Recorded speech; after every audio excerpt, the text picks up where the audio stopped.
Southern Cal Friends of Ireland meeting the other day. He had notified me of it, and I completely forgot.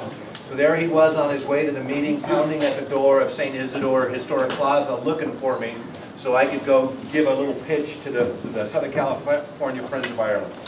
I want to tell you a little story, and I want to kind of evoke the oral tradition of the Seanachaí in Ireland.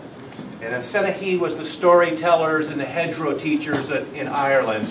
And they always told the story, but there was always a teaching point or a cost at the end of the story, because you always have to pay for your entertainment and you have to pay for your education. So imagine back in the late 1700s, early 1800s, what Southern California was like. It was a vast grazing land. They had the missions in San Juan Capistrano. They had the small pueblo of Los Angeles. There was a small, and that was it. So they had the missions. And the Spanish king granted land grants to loyal subjects who had come to the New World. One of those individuals was a corporal in the Spanish army who had served well. And he was, his last name was Nieto. And he was granted a tract of land. Now imagine this tract of land from the Los Angeles River to the Santa Ana River, from the mountains to the ocean, as a corporal. And that was the land tract. And that was called Rancho Nieto. And Rancho Nieto, obviously, he was required by the Spanish land grant to utilize the land. And so he started some cattle grazing. But how do you utilize that vast amount of space? So Nieto dies, and his family goes to the then Mexican governor of California and says, we want to split the Nieto land grant. And so they split it into 6 grants. One of them was called Rancho Los Alamitos. Rancho Los Alamitos took in everything from East Long Beach, Seal Beach to Huntington Beach, and north to Whittier. And that was Rancho Los Alamitos. And that was operated by the Nieto family and their descendants until the 1880s. In the 1880s, an Irishman, an Orangeman, by the name of Bixby, buys the land from the descendants of the Nieto family and starts an organization called the Bixby Ranch in 1880. And on the original Nieto land, or the Rancho Los Alamitos land, there is an old Spanish adobe that sits there that was used by the vaqueros just to come and shelter their horses in one half. It had 2 rooms on it. And he starts building the Bixby Ranch that is now a historical site in East Long Beach. And about this time, there was a small village along the San Gabriel River called Los Alamitos. And it was merely a stagecoach stop from Anaheim, where the Germans had settled and started growing wine. And it was a stagecoach stop to Long Beach, where there was a budding population there. And so the Bixby family continues to raise cattle. About 1910, there was a great disruption in the economy. The English controlled the sugar trade.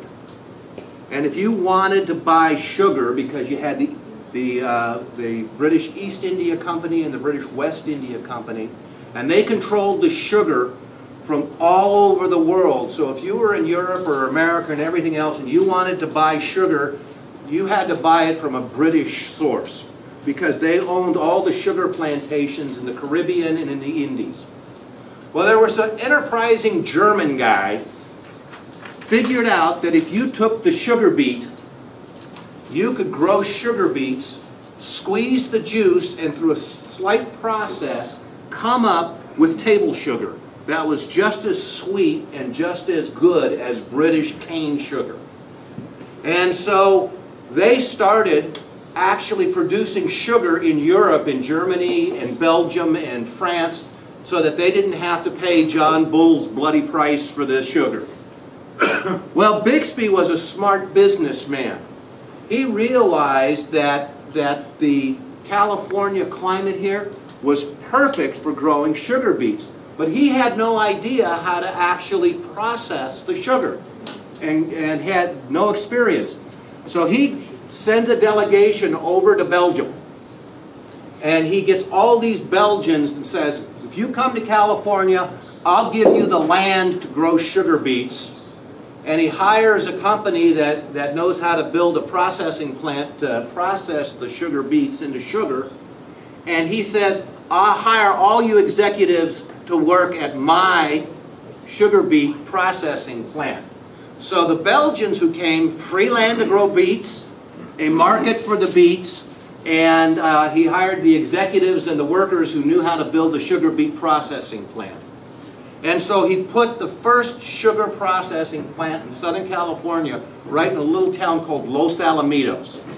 Well, immediately, as soon as there were jobs available at the plant, there was an influx of Irishmen, because they had come to California and they were looking for jobs and looking for good, honest work. So you had Belgian farmers, Belgian executives, Irish workers, Mexican immigrants, just pretty much like today, coming and working the fields during harvest and helping with that stuff. But that grew a little city, a little town called Los Alamitos. There was one church in Los Alamitos at the time, and that was the Congregational Church, a Protestant church that had been there from the beginning. And so the Belgian Catholics and the Irish Catholics, and there were a few French families that were Catholic that were living in this small village and working at the sugar beet factory, went to the Bixby family and said, we want a Catholic church. And the Bixbys, who were Protestants, said, that's fair. So they granted them 4 adjacent lots of land in this little town called Los Alamitos to build a church. At this time, the Catholic Church was one giant archdiocese. It was the Archdiocese of Monterey and Los Angeles. They hadn't split off. And so for $10 that were paid for by a collection, they granted the transfer of these 4 lots of land from the Bixby Company to the Archdiocese of Monterey and Los Angeles. And in 1921, realizing that the growth between Anaheim and Long Beach, the Archdiocese of Monterey and Los Angeles created 5 new parishes to handle what is now Orange County, North Orange County. One of those was called St. Isidore's. And St. Isidore was the patron saint, is the patron saint of the farm worker, the field workers. So the Irish and the Belgians and the Germans and the French who were there in Los Alamitos, now they've got the land. They've got a parish called St. Isidore's, and so they set about building the church. The church was built by the people, by the hands. It was not contracted out. They literally got off work, and on Saturdays and Sundays, Sunday after Mass, went over and started laying the bricks and the foundation and doing all the work on the church. And in 1926, the first church of St. Isidore's was actually established, and the first Mass was held inside St. Isidore's church. Well, we all know what happened in 1933. We had the Great Long Beach earthquake.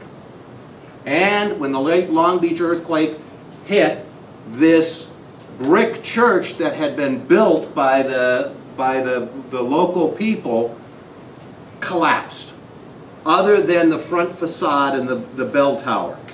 So what did they do? They went back and they rebuilt it. And they rebuilt it in a Spanish Revival mission style. It looks just like San Juan Capistrano or any of the other missions, with the arch and the bell tower and the red tile roofs and the white or the gray beige stucco walls. And that was the church that handled all of Seal Beach, Westminster, Stanton, down to Huntington Beach and most of West Long Beach, East Long Beach, from the 20s when it was built all the way up to 1960. In 1960, the whole area of Los Alamitos and Cypress became a bedroom community. The beet fields and the dairy pastures were dug up. Little tract houses were put in each and every one of them. I live in one of them that was built in '64. And they shut down St. Isidore's Church because they built a new parish church called St. Hedwig's to handle the whole Rossmore, Seal Beach area. And it stayed shut until 1970, when a good Irishman by the name of Father Quinn became the Monsignor of the St. Hedwig's Parish. And he decided that here was this beautiful old building, and he decided it was going to waste just sitting there.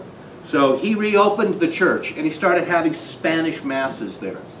He got the local contractors to come in and build a beautiful plaza with a fountain and arches and everything else.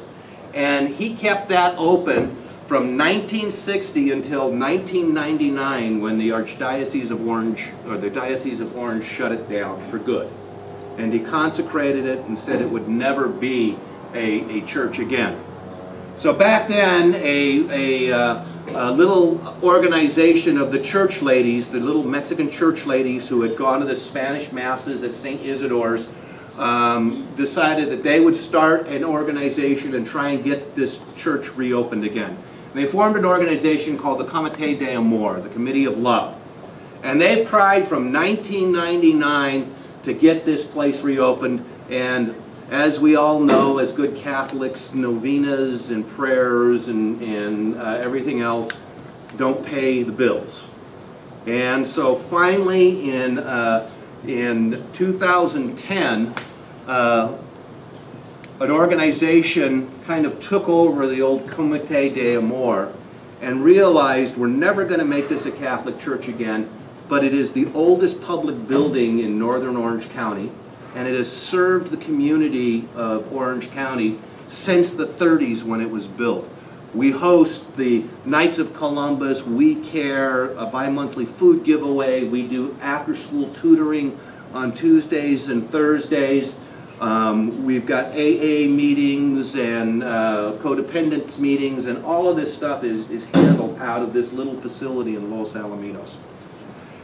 The lease that we've got with the diocese expires in May of 2014.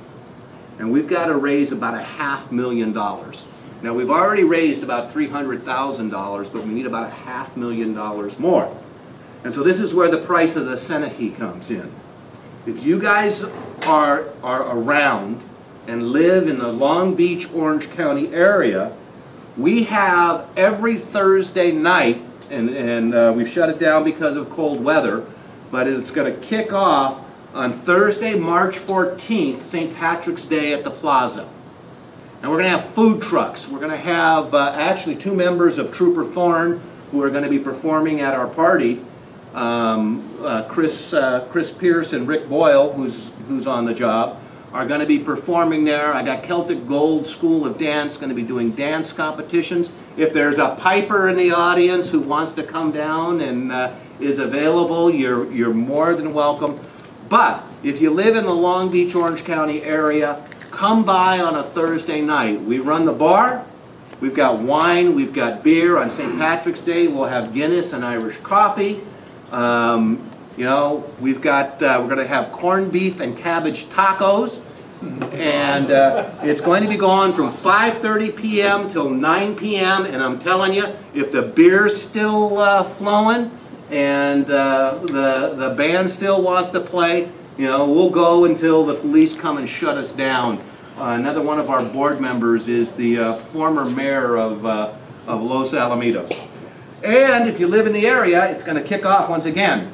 Thursday the 14th, St. Patrick's Day at the Plaza, and every Thursday thereafter. As I say, we have generally anywhere from 9 to a dozen gourmet food trucks.